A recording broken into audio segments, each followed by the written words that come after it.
হে ফ্ৰেণ্ড, কি খবৰ? আশা কৰোঁ ভালে আছে, মই ভালে আছোঁ।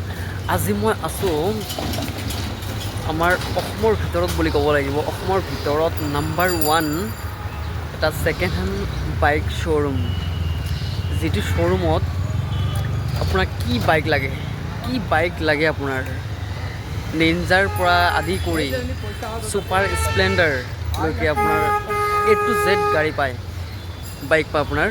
আজি সেইটো ডিলাৰত মই আহিছোঁ, কোনো প্ৰমোশ্যনৰ কাৰণে অহা নাই, জাষ্ট মোৰ লগৰ এটা বাইক ল'ম বুলি মানে আহিছে, তাৰ লগত মই আহিলোঁ।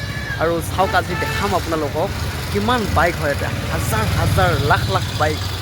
আপোনালোকে যদি বাইক ল'ম বুলি ভাবি আছে যে মই ছেকেণ্ড হেণ্ড এটা বাইক ল'ম এটা কম ৰেঞ্জৰ ভিতৰত, তেতিয়াহ'লে আপুনি তালৈকে আহিব পাৰে।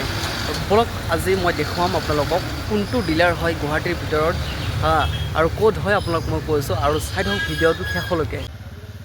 আপুনি সকলোৱে চিনি পায় এই ডিলাৰখনৰ নাম হৈছে ইয়ামাহা মটৰ্ছ, বাট এইটো নতুনকৈ অ'পেনিং কৰিছে, বৃহৎ ডাঙৰ এখন ষ্টক লৈ চাওক। আৰু এইটো আছে আমাৰ নাৰেংগীত,